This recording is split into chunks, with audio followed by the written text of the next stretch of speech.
At the Mountains of Madness. Part 9. I have said that our study of the decadent sculptures brought about a change in our immediate objective. This, of course, had to do with the chiseled avenues to the black inner world, of whose existence we had not known before, but which we were now eager to find and traverse. From the evident scale of the carvings, we deduced that a steeply descending walk of about a mile through either of the neighboring tunnels would bring us to the brink of the dizzy, sunless cliffs above the great abyss, down whose side adequate paths, improved by the old ones, led to the rocky shore of the hidden and nighted ocean. To behold this fabulous gulf in stark reality was a lure which seemed impossible of resistance once we knew of the thing. Yet we realized we must begin the quest at once if we expected to include it on our present flight.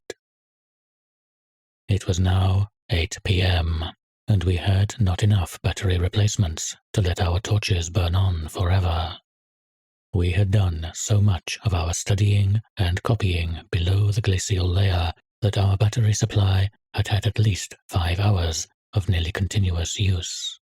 And, despite the special dry cell formula, would obviously be good for only about 4 more, though by keeping one torch unused, except for especially interesting or difficult places, we might manage to eke out a safe margin beyond that.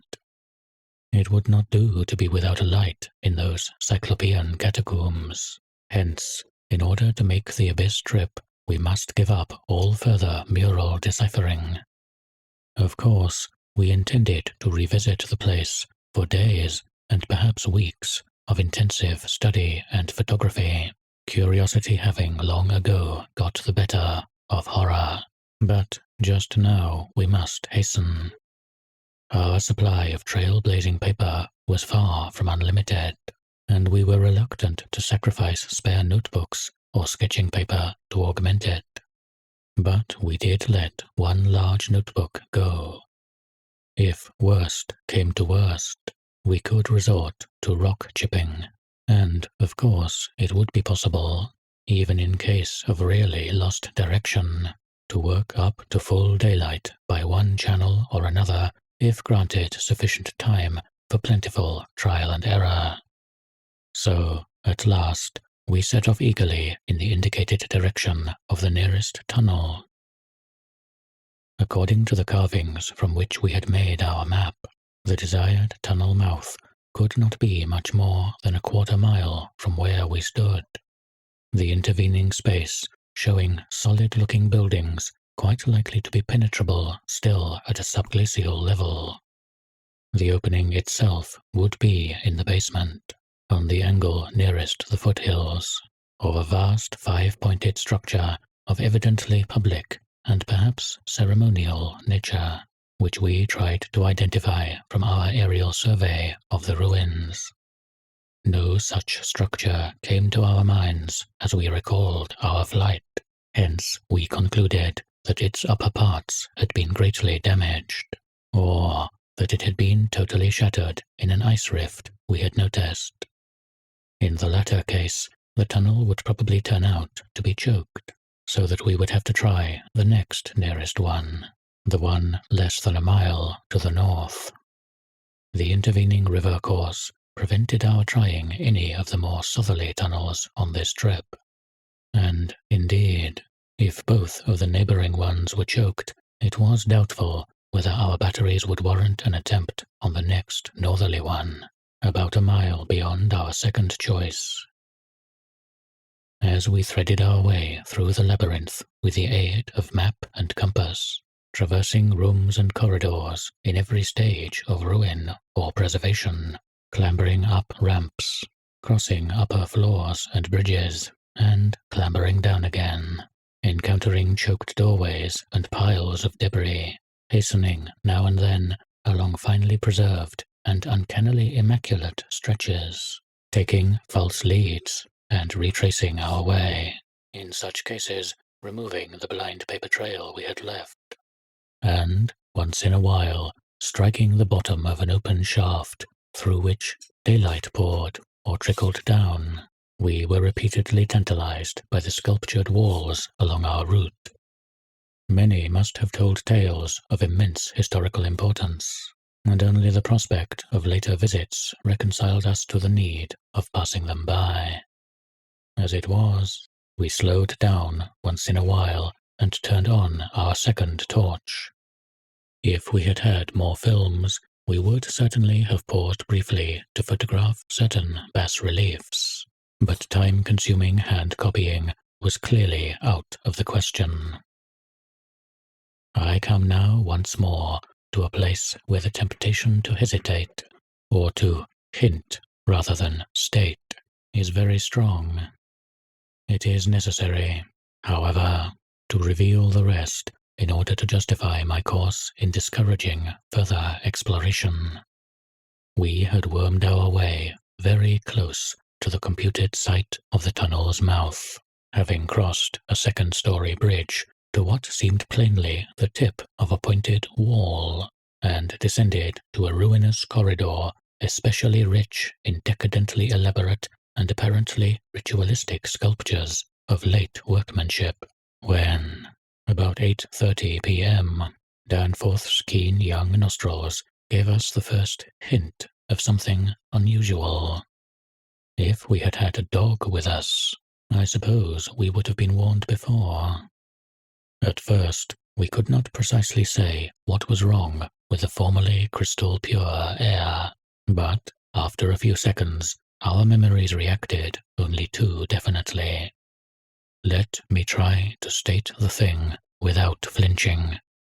There was an odor, and that odor was vaguely, subtly, and unmistakably akin to what had nauseated us upon opening the insane grave of the horror poor Lake had dissected. Of course, the revelation was not as clearly cut at the time as it sounds now. There were several conceivable explanations, and we did a good deal of indecisive whispering. Most important of all, we did not retreat without further investigation, for, having come this far, we were loath to be balked by anything short of certain disaster.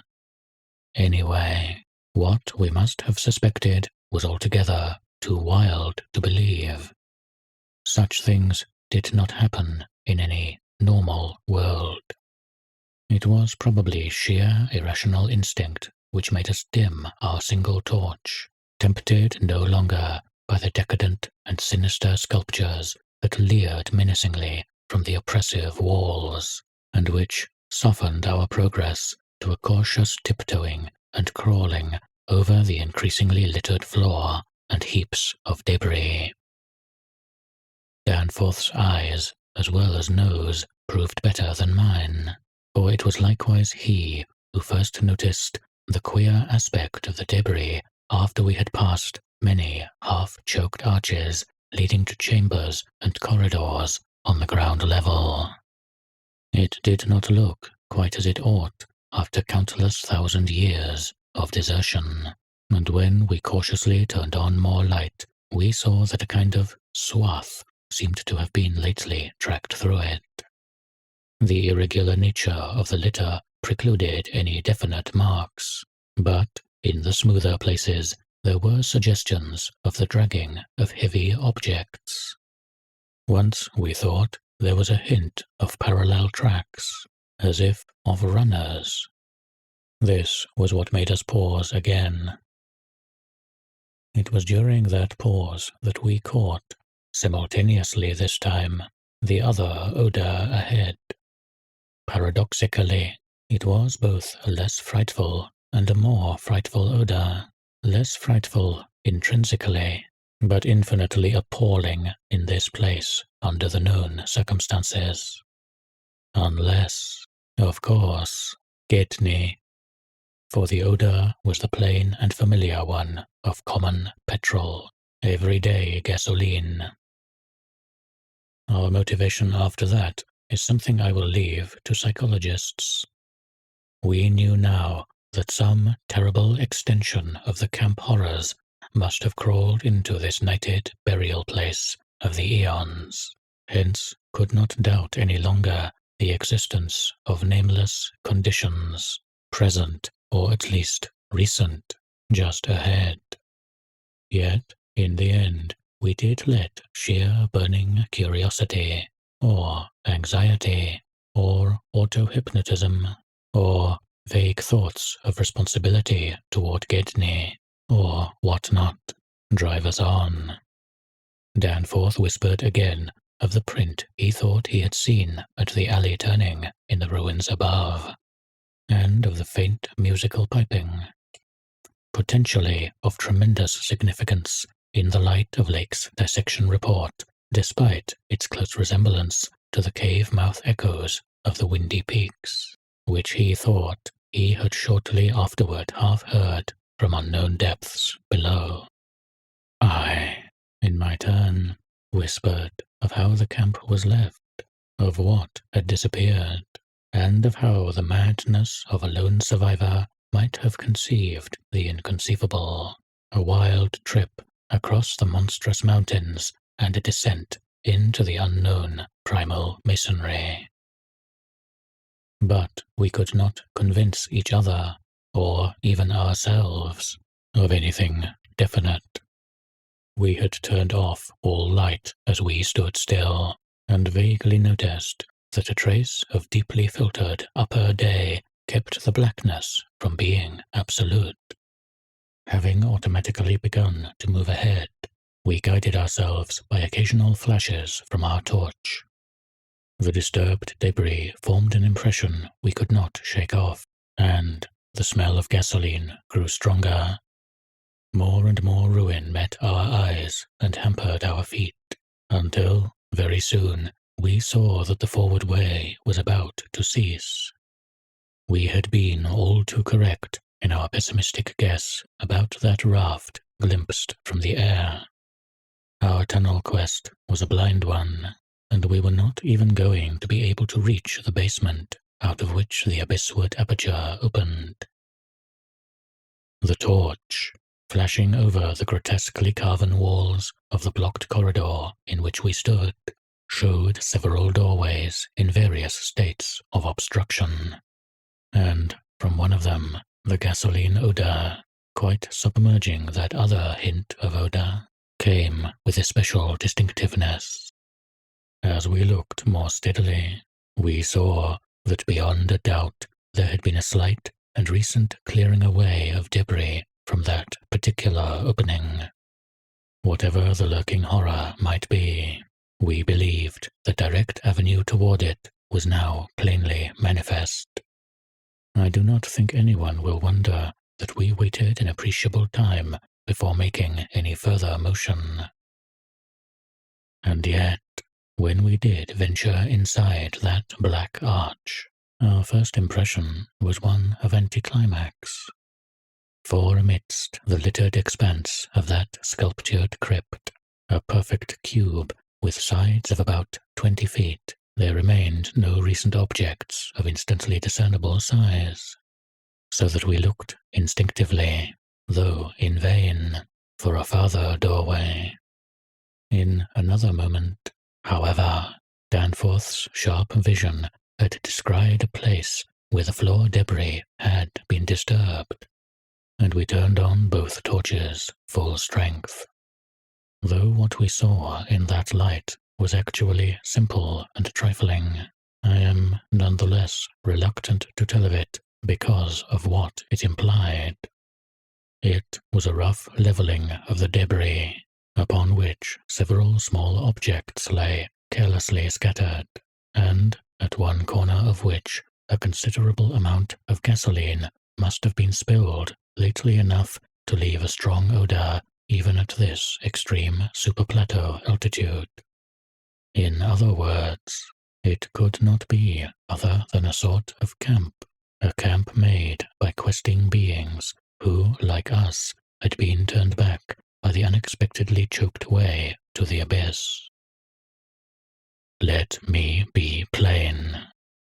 The scattered objects were, so far as substance was concerned, all from Lake's camp, and consisted of tin cans as queerly opened as those we had seen at that ravaged place, many spent matches, 3 illustrated books more or less curiously smudged, an empty ink bottle with its pictorial and instructional carton, a broken fountain pen, some oddly snipped fragments of fur and tent cloth, a used electric battery with circular of directions, a folder that came with our type of tent heater, and a sprinkling of crumpled papers.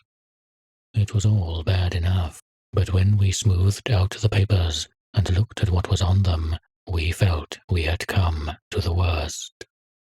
We had found certain inexplicably blotted papers at the camp, which might have prepared us, yet the effect of the sight down there in the pre-human vaults of a nightmare city was almost too much to bear. A mad Gedney might have made the groups of dots in imitation of those found on the greenish soapstones, just as the dots on those insane 5-pointed grave mounds might have been made, and he might conceivably have prepared rough, hasty sketches, varying in their accuracy or lack of it, which outlined the neighboring parts of the city and traced the way from a circularly represented place outside our previous route, a place we identified as a great cylindrical tower in the carvings and as a vast circular gulf glimpsed in our aerial survey to the present 5-pointed structure and the tunnel mouth therein. He might, I repeat, have prepared such sketches, for those before us were quite obviously compiled as our own had been from late sculptures somewhere in the glacial labyrinth, though not from the ones which we had seen and used. But what this art-blind bungler could never have done was to execute those sketches in a strange and assured technique, perhaps superior, despite haste and carelessness, to any of the decadent carvings from which they were taken, the characteristic and unmistakable technique of the old ones themselves in the dead city's heyday. There are those who will say Danforth and I were utterly mad not to flee for our lives after that, since our conclusions were now, notwithstanding their wildness, completely fixed, and of a nature I need not even mention to those who have read my account as far as this.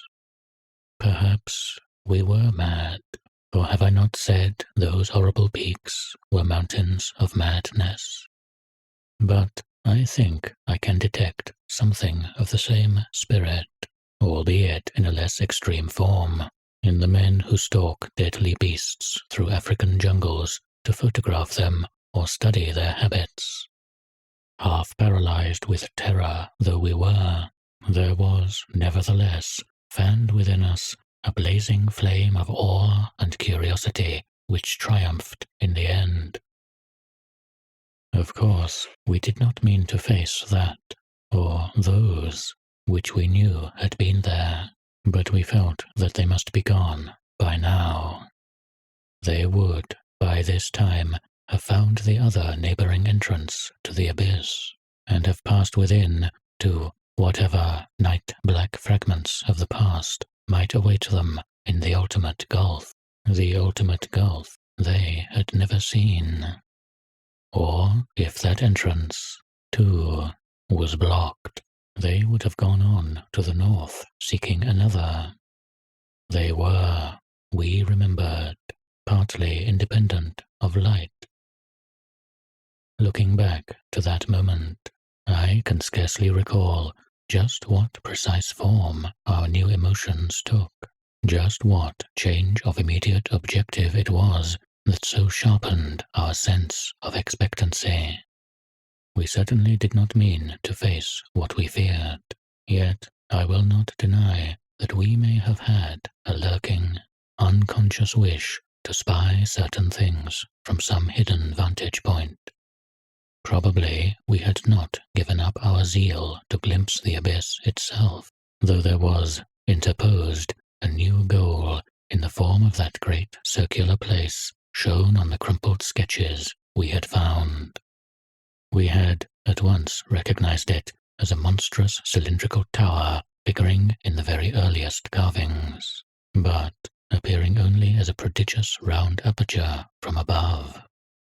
Something about the impressiveness of its rendering, even in these hasty diagrams, made us think that its subglacial levels must still form a feature of peculiar importance. Perhaps it embodied architectural marvels as yet unencountered by us. It was certainly of incredible age, according to the sculptures in which it figured, being indeed among the first things built in the city. Its carvings, if preserved, could not but be highly significant. Moreover, it might form a good present link with the upper world, a shorter route than the one we were so carefully blazing, and probably that by which those others had descended.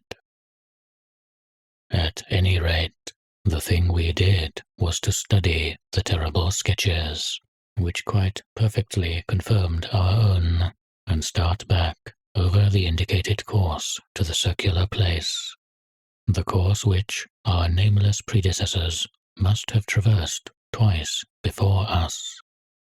The other neighboring gate to the abyss would lie beyond that. I need not speak of our journey, during which we continued to leave an economical trail of paper, for it was precisely the same in kind as that by which we had reached the cul-de-sac, except that it tended to adhere more closely to the ground level and even descend to basement corridors.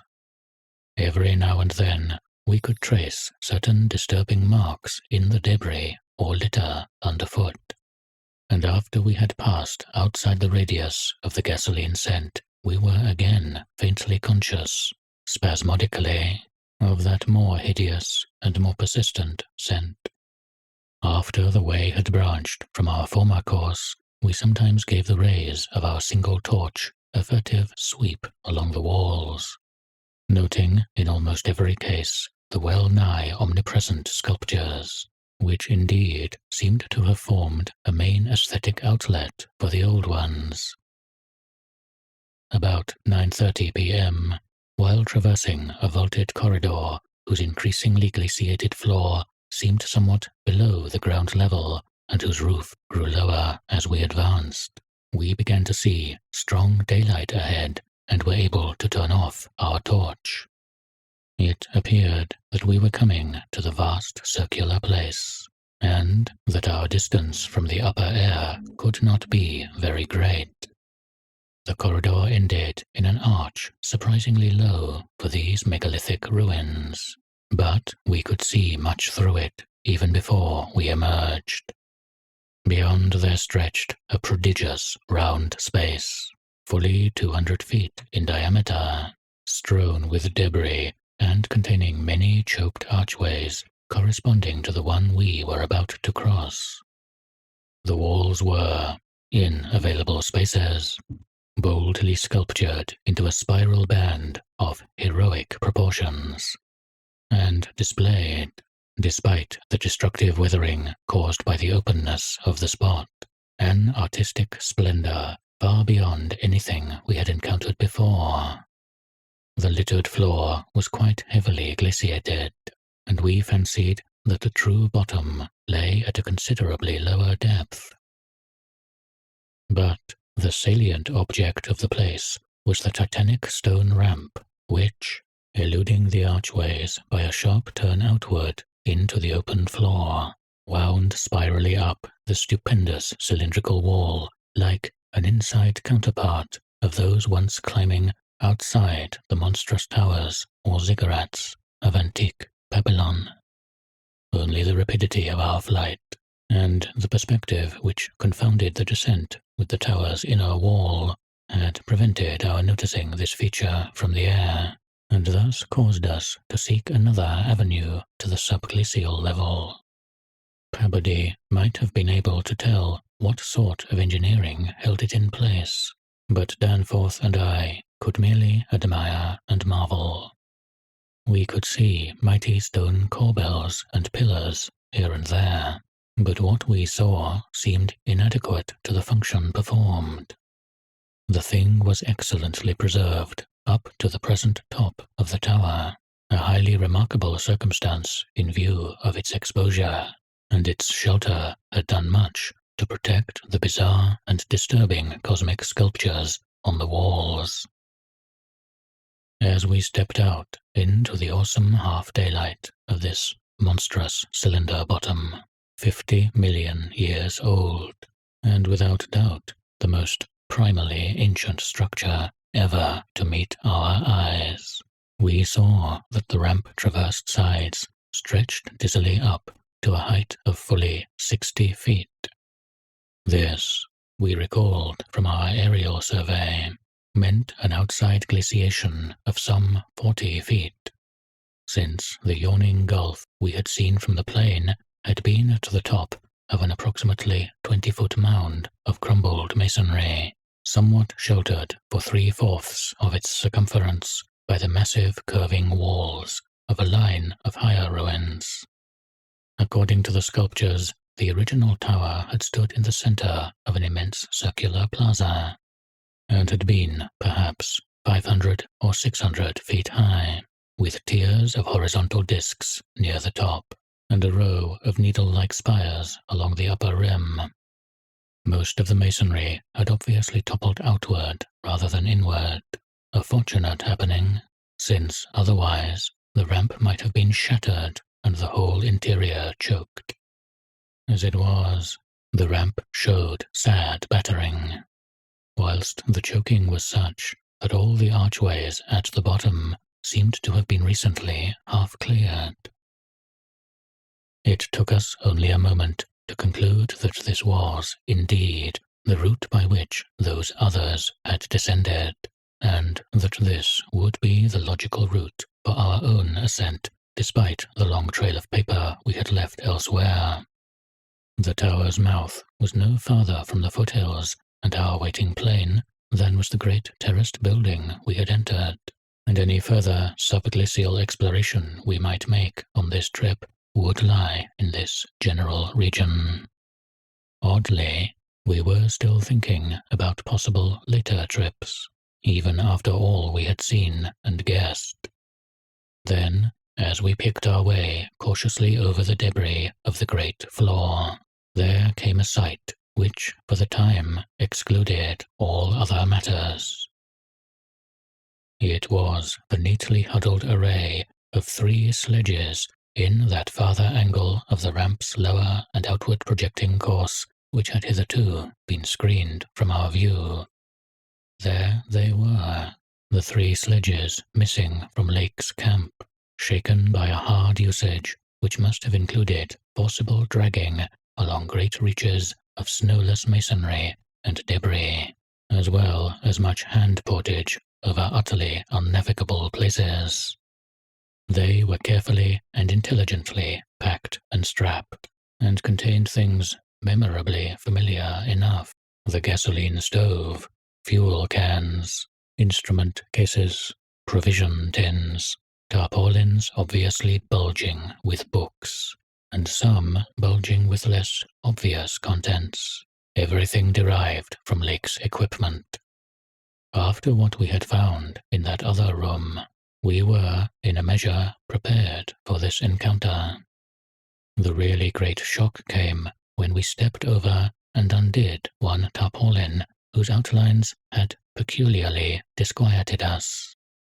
It seems that others, as well as Lake, had been interested in collecting typical specimens, for there were 2 here, both stiffly frozen, perfectly preserved, patched with adhesive plaster where some wounds around the neck had occurred, and wrapped with patient care to prevent further damage. They were the bodies of young Gedney and the missing dog.